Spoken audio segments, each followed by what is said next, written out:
A very good afternoon to you.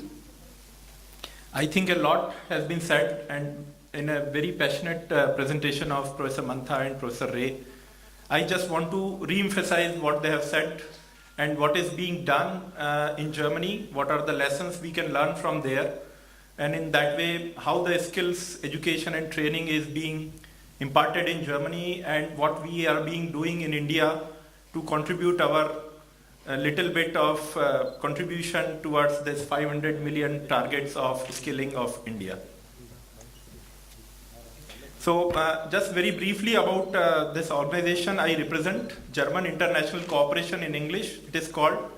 It is fully owned by Government of Germany and works for Sustainable Development Cooperation.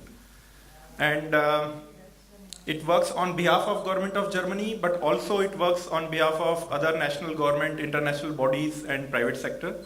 We are present in 121 countries with 20,000 experts placed all over, and the total expertise turnover is around euro 200 billion.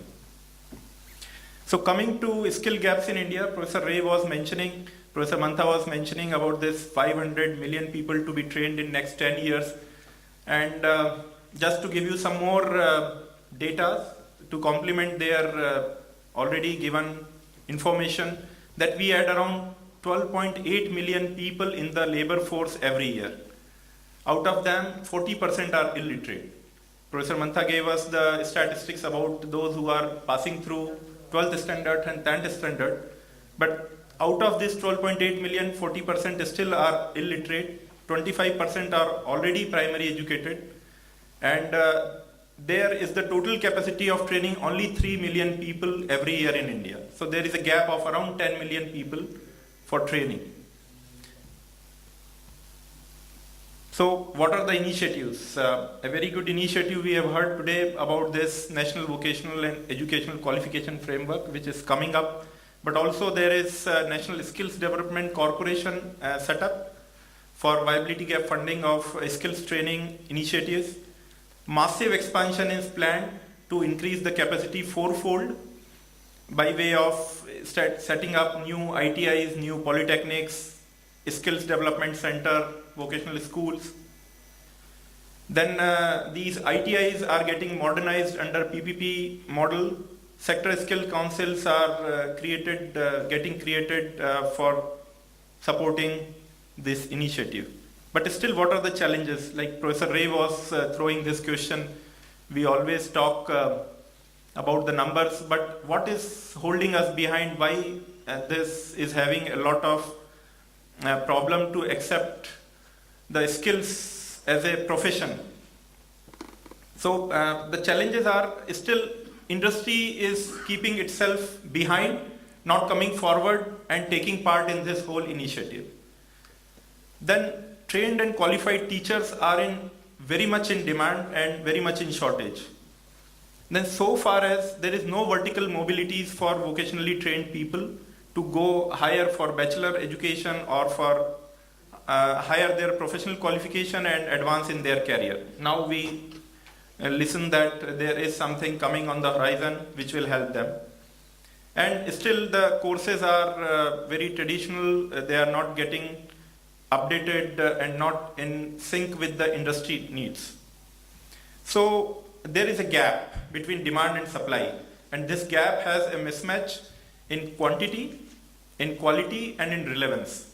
So it is a known secret to anyone and everyone.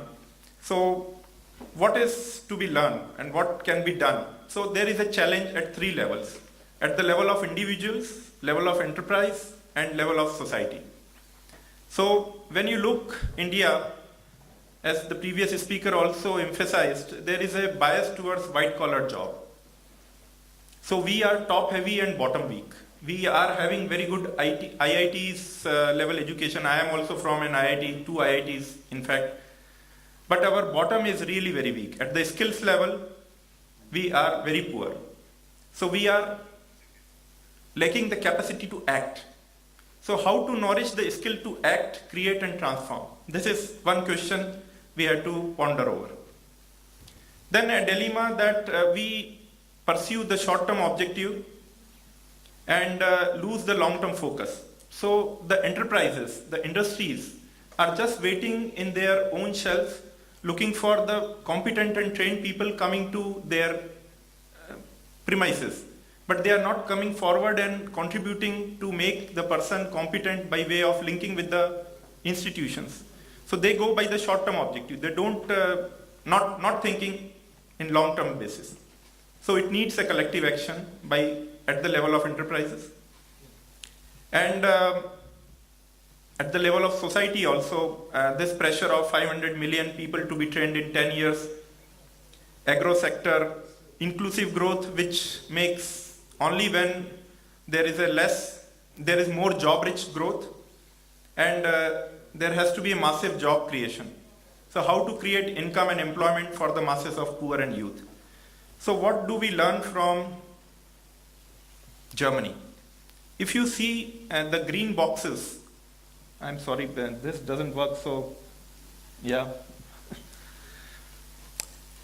Almost 2/3 of the people in Germany go through the vocational education before or during their upper secondary education. This percentage is very, very low in India. So after their primary education and lower secondary school education, almost 54% people join dual training system, dual education, and 12% go to full-time vocational school for their higher secondary. And only 34% go to the very basic higher secondary level, which is like pure education. So 2/3 go to the vocational education during their formative years. And then there is a possibility to continue the vocational education and training and also go further for bachelor's and master's level of education and training. So that gives a very big strength to the economy of Germany, which really rely on the skills of its people. So what is the dual system? The people first go to the industry. After their lower secondary school education, they are directly hired by the company.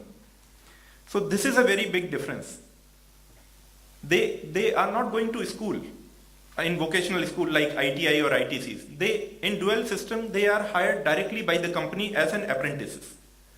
And then they get training for 3 days in a week in industry, and for 2 days it is complemented in the school. So this is an entirely different system.